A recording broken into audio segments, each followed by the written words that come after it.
Alrighty, guys, what is going on? I'm Tubby Emo here with a Raw recap for 7/16/2012, and what a big night it was. We saw two huge returns to the WWE tonight. The first being the guy that's been gone for years, Rikishi. Rikishi made his return. He faced Heath Slater.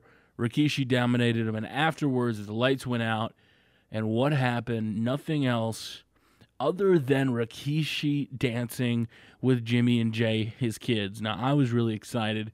Once I saw Rikishi, I was kind of marking out. I was all excited. He didn't seem too excited to come down there during his entrance, but, dancing with his kids, I was hoping they would incorporate him in somehow, maybe to give some, leverage to the tag team, to, the competitors for the Usos. I would have preferred if the Usos would have had a match and Rikishi would have stayed out there, kind of been a manager. I think that would have been awesome, but we didn't get that.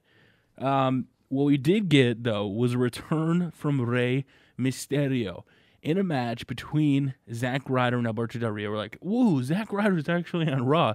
Oh, he's just going to tap out to Alberto Del Rio. After the match, Del Rio continued to keep the crossarm bar, put one back on, and the camera actually panned too early to show and to, kind of give up what was going to happen. And it goes back, and Rey Mysterio came out. Rey Mysterio hit a 619, and Alberto Del Rio hightailed it the hell out of there. Very interesting.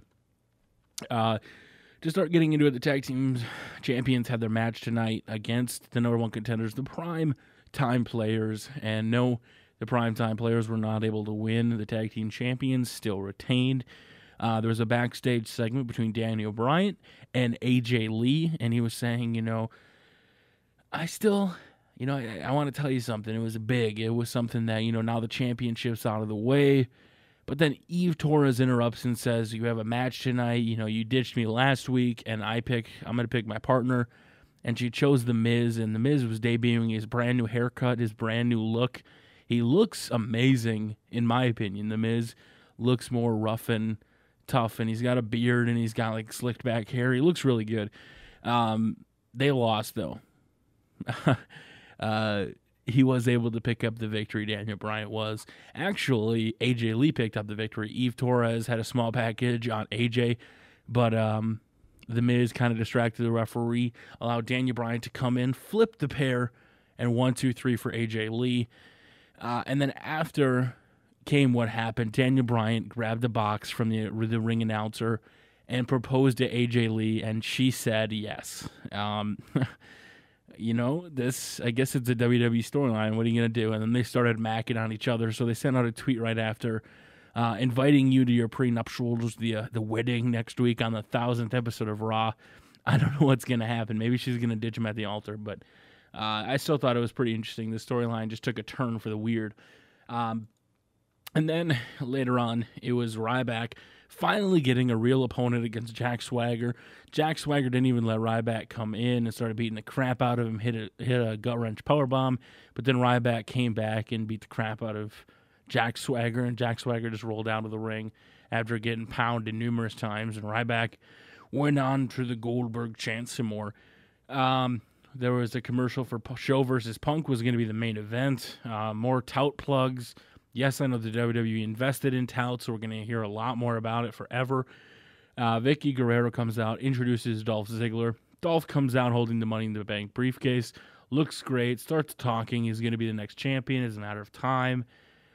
But then Chris Jericho comes out. Chris Jericho doesn't say anything. Ziggler says, all you've done is lose since you've came back. You've been in the spotlight. You've done nothing but lose. And then Chris Jericho out of nowhere hits a code breaker, sends it to commercial. Even more hype for Tout, which just keeps on happening. We find out that next week's Raw will start off with DX, and Brock Lesnar will be responding to Triple H, The Rock coming back, etc. Brodus Clay versus JTG in another match. It wasn't really a squash match. JTG tried to fight him off, went after the knee, but in the end, Brodus Clay was able to pick up the victory. Little kids were dancing. And then came time for CM Punk versus Big Show, and I was contemplating this the whole time. They were saying, will John Cena cash in tonight? Will John Cena cash in tonight? Well, Big Show is beating the crap out of CM Punk. CM Punk started to come back.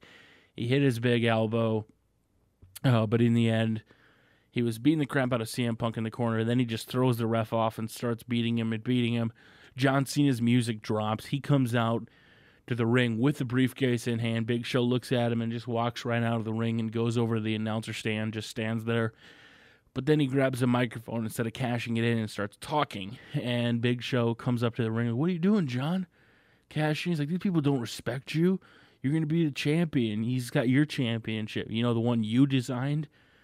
I think this is all a ploy for us to get a new championship, that CM Punk will debut a new title. I guarantee you that's what's going to happen. The way they set that up, the way Big Show brought up the spinner title, makes me believe that the best in the world will be decided next week. And if it is CM Punk, he will in fact unveil a new WWE title. Cena grabbed the microphone again and said, you know what? No. You're going to wait till we're fresh. Next week, CM Punk versus John Cena. I am cashing in my Money in the Bank briefcase for a contract match. And, I posted it on Facebook that, and everybody's like, you knew it was going to happen. John Cena going face, staying face, I should say, and going predictable Cena out. But I think this is